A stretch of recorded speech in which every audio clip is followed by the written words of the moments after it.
everyone, Danie here. As I said in previous videos, I have been struggling the last couple of weeks, so I've not been able to do a book review because I suffer from two things: time management and depression.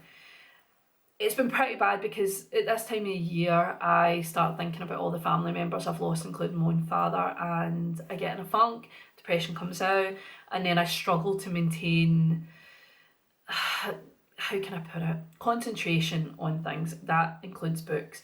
I can't concentrate on them. I have to go over them again. Sometimes it's just not worth it. So I'm going to tell you right now the books that I've been going through.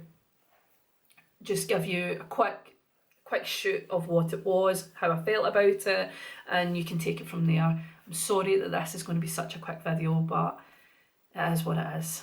Anyway, I've just done Chase Darkness with Me with Billy Jensen. Billy Jensen is involved with Michelle McNamara, who sadly passed away, and Billy Jensen helped finish her book, which is I'll Be Gone in the Dark. I thought that the books would be similar, but I can actually see that Billy Jensen has actually written in what I would consider as Michelle McNamara's way of writing. So this book, Chase the Darkness with Me, is purely his book. It's all about what he's done and how he solved crimes, and it's thoroughly interesting. If you're into books about true crime, this should be on your read list. I listened to it on Audible. Billy Jensen actually reads it. Fantastic narration. Yeah, definitely a book to put on the, to listen to or to get to in future. The next one is surprisingly down to earth and very funny by Lemmy. Now, this was an Audible book again. In fact, all of them are, because I've not been able to concentrate on actual physical books.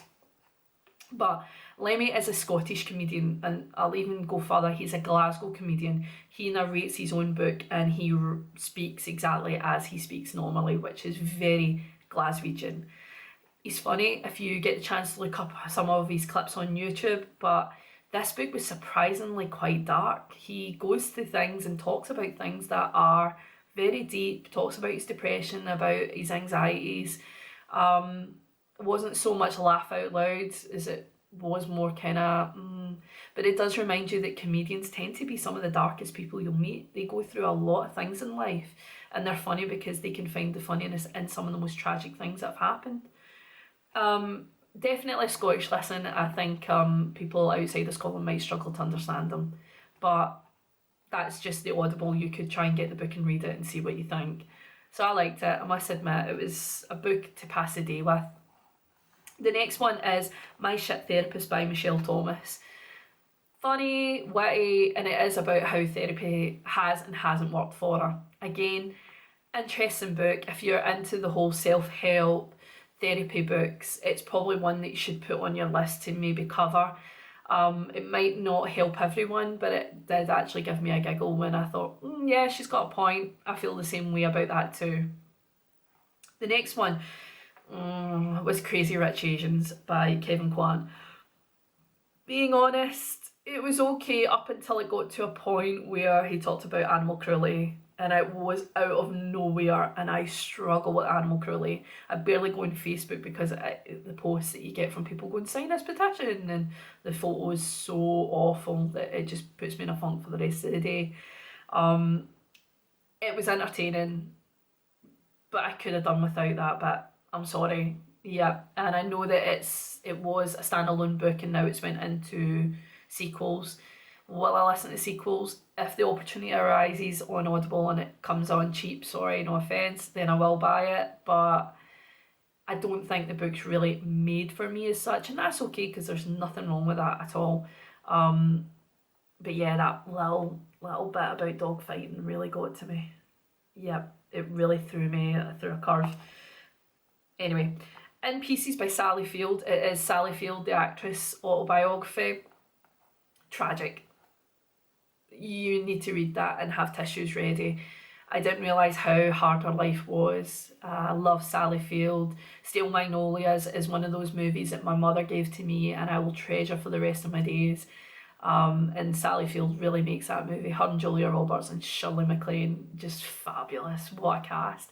But her book is very honest and open, and it feels like it's like a casket that's been waiting to be opened for years, and she finally does it in this book. So read it, and yeah, I did have a cry, I'll be honest.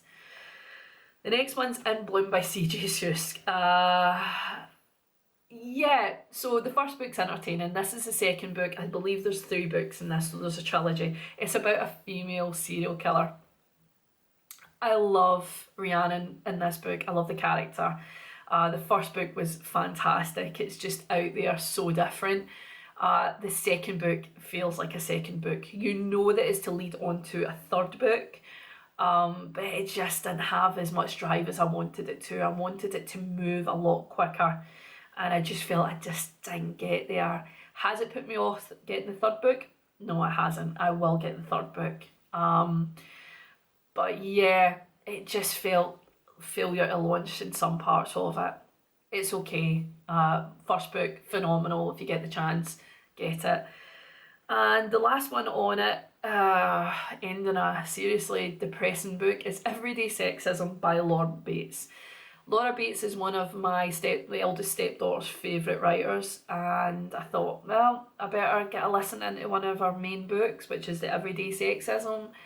And then sadly, I started writing down my list of things based on what she was saying in her book. Yeah, maybe cover that in a later video. But be ready for it. Don't go into it thinking, oh, I'm in the mood for a more informative book. It is not. It's basically a collaboration of hundreds of women and Laura Bates talking about the sexism they went through their life, and it will reflect on you as a woman, or even if you're a guy, because I do believe that these books should be read by men and women. It shouldn't just be for women only. But I do believe that it did make me feel quite down. Probably wasn't the greatest time to listen to it due to the fact of me being down. But yeah, I did start writing a list, and it really was a list. Hey, that's life, isn't it? Anyway, I hope that you are mentally healthy and well, and maybe later on we'll discuss it more, how I tackle with depression and how I deal with things when anxiety hits me. Anyway, take care. If you liked this video, feel free to like, share, subscribe and comment, because I do love hearing from you. On Instagram as well, on how Danie sees it. But until next time, take care. Bye.